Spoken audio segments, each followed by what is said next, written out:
host tonight is...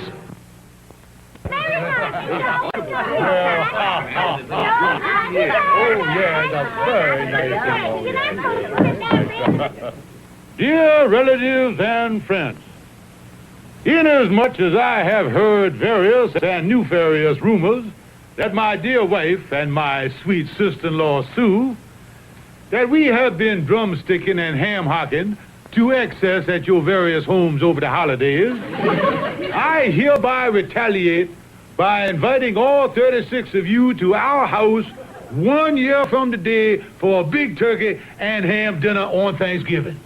He's a jolly good fellow, for he's a jolly good fellow, for he's a jolly good fellow, which nobody can deny. Montgomery, why in the world did you issue an invitation like that?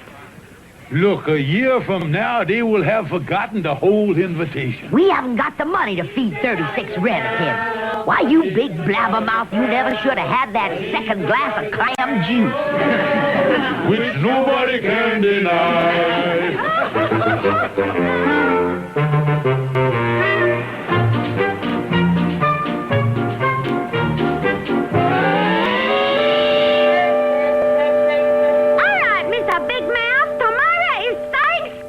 Yeah, and we're gonna have 36 relatives here at dinner, thanks to you shooting off your mouth a year ago.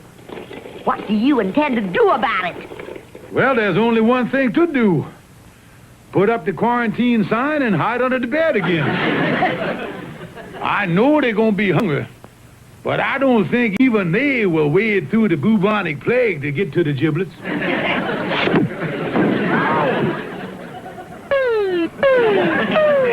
Montgomery J. Claxon, I'm not going to be disgraced in front of all our relatives. You go out of here right now and come back with a ham and turkey dinner, or I'm going to take our marriage license and turn it into the paper drive. Now, wait a minute. I don't have the money to buy food for these 36 relatives. Then you better find it. 'Cause on Thanksgiving Day, this house is going to be filled with warmth and love and southern hospitality if I have to break every bone in your body to get it.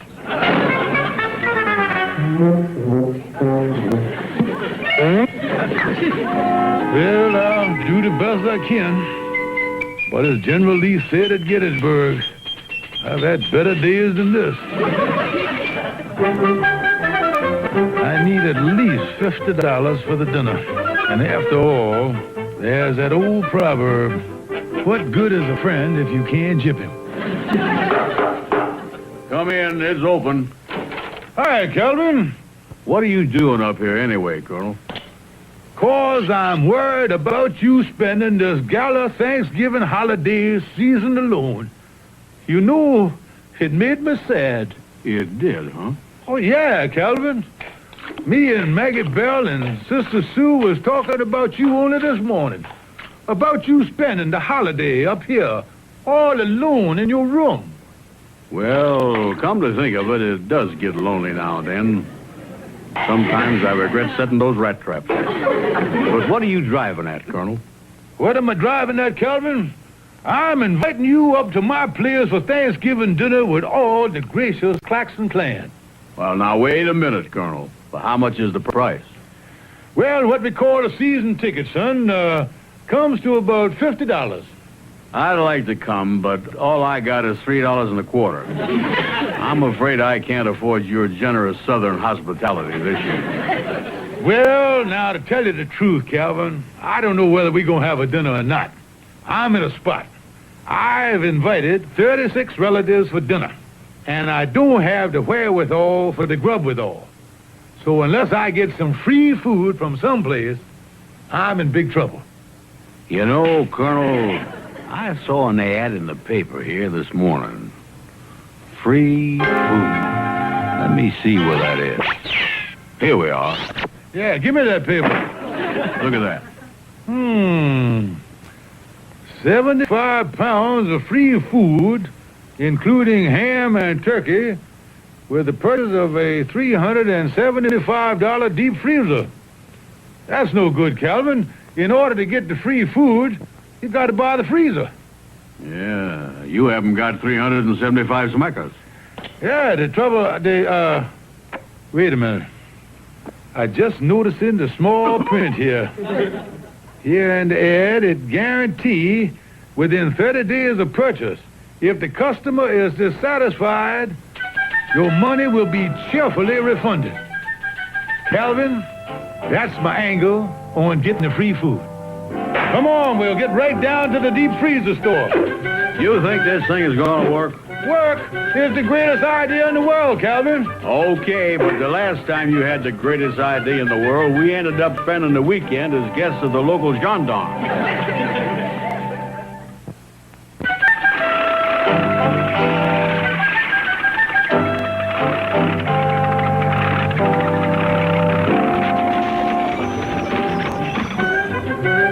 Well, here's the store, Calvin. Yeah.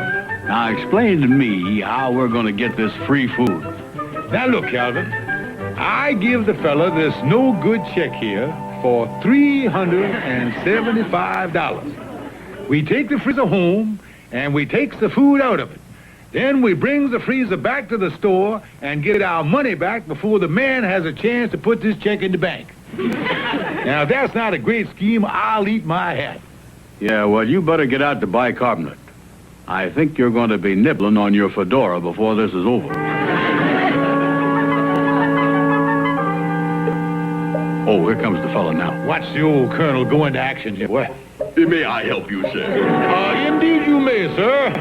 I am Colonel Montgomery J. Claxon of the Nashville Claxons, Colonel ex officio of the Breckenridge County Zouaves.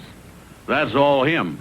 I'm just plain Calvin Burnside. Well, how do you do, both of you? Yes, mister. We would like to buy one of those deep freezers like you've got advertised in the newspaper here.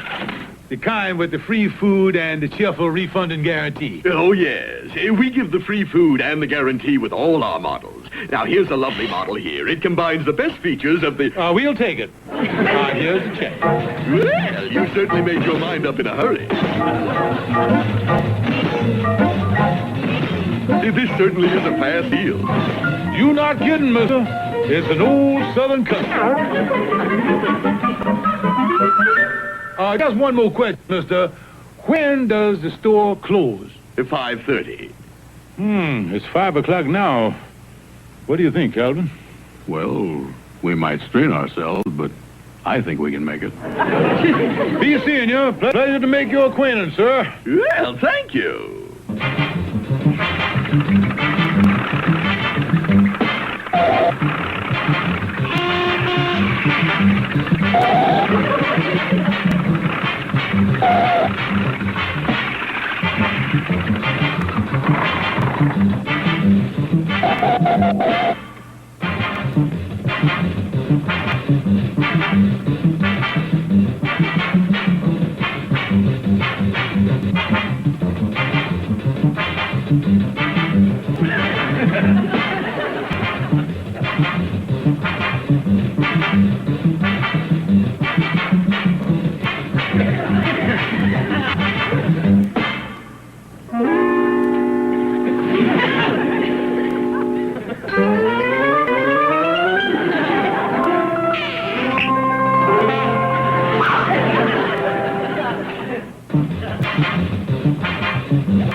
Turkey in the straw, ha, ha, ha. Turkey on the table, rah, rah, rah.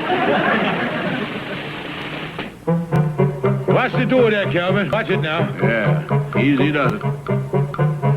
Well, we made it. It's only 5:20. Uh-oh. Here comes the fellow that sold it to us. You know something?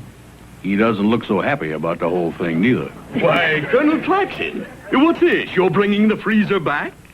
Yes, sir, we are dissatisfied with it. You're dissatisfied with it? Just a minute. You picked up the freezer at 5 o'clock, and you're bringing it back now at 5:20? Yeah, we'd have been here sooner, only we got caught in traffic. Look, mister, we want our money back. We're dissatisfied with the freezer. Just a minute. Let me see. You didn't bring the food back. We weren't satisfied with that. No, that makes us very happy. Look, mister, we're dissatisfied with the freezer. Now, will you please stop shouting at us and kindly refund our money? I am not giving you your money till you bring back the food. Mister, show us where it says in the paper that we got to cheerfully refund the food. Look, I want that free food back that was in the freezer. Well, why must we bring back the free food if the free food is free with the food freezer? Because the free food is only free with the food freezer if you pay the full fee for the food freezer. Yeah, but if you give the free food with the food freezer... Oh, stop it! Please, look, I want my food back. Now, wait a minute here, sir. It's not your food. It's our food. You gave us free food. It was an inducement for us to buy the freezer. That's the way you run your business. Oh, see here, this is ridiculous. You've got to give me that free food. My dear sir, we are not in business to give away free food. No, the Colonel's right. That's your racket. Yeah, if you want any free food, go out and buy your own freezer. No, I don't want any free food. And we don't want to give you any, so what are you arguing about? Look here, I've got to have that food back. You want to take our free food away. That's right. All right. Well, now let's analyze what you're doing here. You want to take something away from us that is free. Free like the air we breathe. Like the liberties we enjoy. Like the freedom of speech. Like the freedom of the press. The freedom to vote and salute the flag. Mister, no one can take away these rights from us. What kind of an un-American joint are you running? Well, now that you put it that way, You! What am I talking about? It's my own food. Look, I want that frozen food and that ham and turkey back here by tomorrow morning, or I'm turning this whole thing over to the police. You mean that you would bring the police into a thing like this? I certainly would. Well, that's all I want to know. I'll have the food back the first thing in the morning. Come on, Calvin. Looks like these guarantees don't mean anything anymore.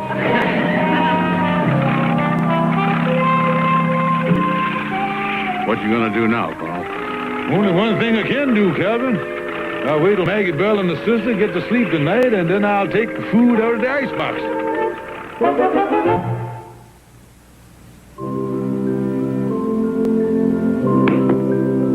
Isn't it wonderful, Sister Sue? We're going to have a wonderful Thanksgiving dinner when all the relatives come tomorrow. That big ham and that beautiful turkey. Yeah, we must be careful that between now and in the morning some sneak thief don't come up here and clean out the icebox. Well, if they're going to make off with our ham and turkey, they're going to have to climb another 2 flights of stairs. Well, of course, if the people, what was that? Montgomery, our icebox wasn't big enough to hold all that food, so Mrs. Conway on the top floor volunteered to keep the frozen food and the ham and the turkey upstairs in her icebox. Yeah. And I don't think any sneak thief's gonna bother it up there, 'cause Mrs. Conway's husband is a police sergeant. Excuse me, I think I'll go out in the kitchen and sharpen up the carving knife. Why do you want to do that? The dinner isn't till tomorrow. I know. But first thing in the morning, I may have an appointment to cut my throat. Oh,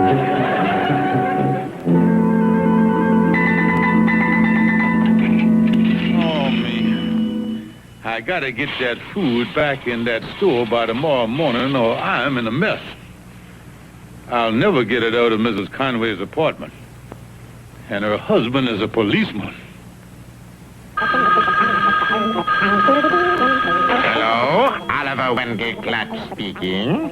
Hello, Oliver. Am I disturbing you? No, you're not disturbing me. I was just watching television. Do you know they actually have people on there talking like animals? It is completely unbelievable. I'm sure it is, but I'm in a mess, Oliver. I gypped a fella out of a ham and turkey and a whole lot of frozen food. Now, he says if I don't bring it back, he's going to make trouble for me. Well, only one thing to do. take it back. I can't. Maggie Bell stored the food in Police Sergeant Conway's icebox. Police sergeant, eh? Colonel, you'd better not tamper with that refrigerator in person. What you need is some puffy poltroon to purloin the poultry. What do you mean? A real jerky to swipe the turkey. Yeah, Calvin's in this mess up to his neck. And I might as well push his head under the quicksand. Thanks a lot, Oliver. You're welcome, my friend. And the next act on our big show tonight is an act I just brought over from Europe. Let's really hear it for 'em, big folks. Fifi the Poodle and her performing people. How does he get away with that stuff?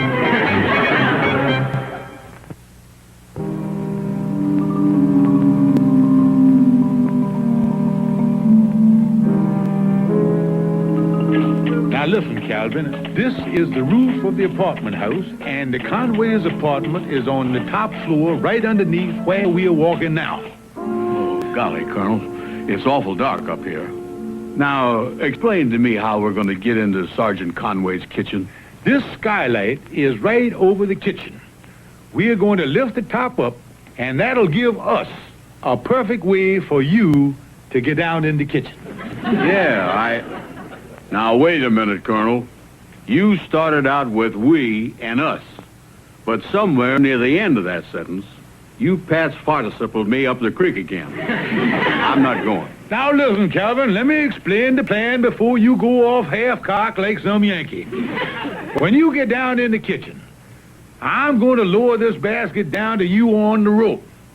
All you got to do is to put the turkey and the ham and the frozen food in the basket, and I'll haul it up. You see, I got the dangerous part of the job. You're up here, and I'm in the policeman's kitchen. Explain to me how you got the dangerous part of the job. Simple, Calvin. I'm up here. Now suppose something happens. I'm trying to get away. I might get panicky and run off the edge of the roof. But you, being trapped down there in the kitchen, you won't be able to run that place and hurt yourself. Yeah. Now, that's mighty thoughtful of you, Colonel. Come on, let's get the skylight open. Hello, Claxon residence. Mrs. Claxon, this is Sergeant Conway upstairs. You know what your husband is doing up on the roof of the building? Montgomery? On the roof? Why, no. Well, I saw him and that fat friend of his going up there a few seconds ago. I haven't any idea what he's doing up there. And I think I'll just go up and have a look around. Say, Calvin, how you doing down there in the kitchen? Fine, Colonel. I'm just beginning to load the frozen food from the icebox into the basket. Just beginning. You've been down there 10 minutes. What you been doing? Making myself a pot roast sandwich. I wonder where he keeps the ketchup. Listen, you dummy, keep your mind on your business. You want that policeman to catch us? Yeah, I'll go out the back window and come up the fire escape. Boy, it sure is dark up here. Well, anyway, it's working fine. Sergeant Conway must be out. Things are... Footsteps. Sounds like somebody walking on the roof here. Oh, it's Calvin coming up to help me with the rope. Sounds like he stopped walking. How you doing up there, Colonel? Fine. Give me a hand with the rope and, that's funny. Calvin's feet are walking up here on the roof, but his voice is still in the kitchen. He must have left in an awful hurry. Yeah, that's what he did. That doesn't sound like Calvin walking. Those are the flattest footsteps I ever heard. But there's got to be Calvin up here on the roof. Who else? Colonel, I say, how are you doing up there? Calvin, where are you? I'm here. I know you're here, but are you here, or here, there? Colonel, I'm down here in the kitchen. Are you up there on the roof? Yeah, but son, what I wouldn't give to be home in bed right now. Sergeant Conway. Fancy running into you up here on the roof. Sunbathing perchance? Claxon, what are you up to here on the roof? Me, nothing. I just, well, I went to, Claxon, I need an explanation. Well, I need one as bad as you do. You sure you're not up to something? All the way, Colonel, before that flatfoot Conway finds out what we're up to. Hey, wait a minute. There's someone down in my kitchen. Yeah, must be a sneak thief. My advice to you is to shoot first and ask questions later. Now, I'll get out of the line of fire before you start blazing away. I'll see you later. Claxon, I think we'd better go down to my apartment and talk things over. Yes, sir. Yes, sir. That's a good idea. Yes, sir. And the first thing I'm going to do when we get down there is call your wife. Call my wife? Tell me something, Sergeant. If I made a break for it, would you shoot me? Of course not. I thought I had a loophole there for a minute. I was going to run.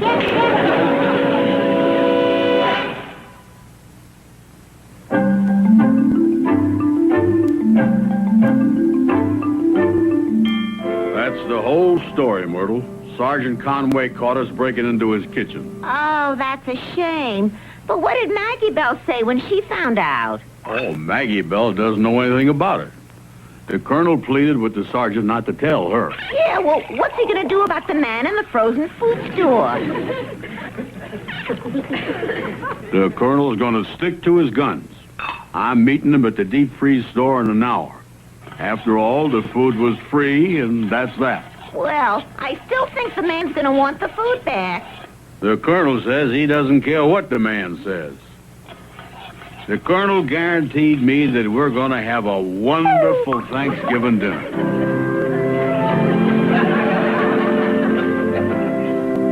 Have another slice of ham. Didn't I tell you, Calvin, we'd have a lovely dinner on Thanksgiving? I like the dinner all right, but the judge says we're going to have to spend 5 more days in this iron deep freeze.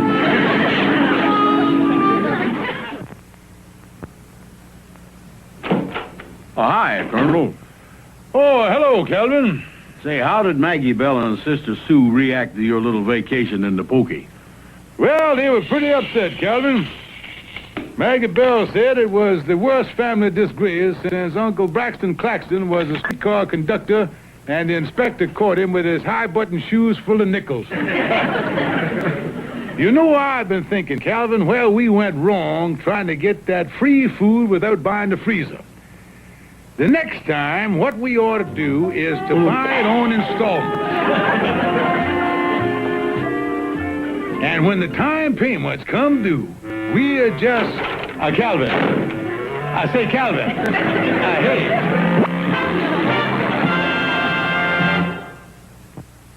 Calvin and the Colonel was brought to you by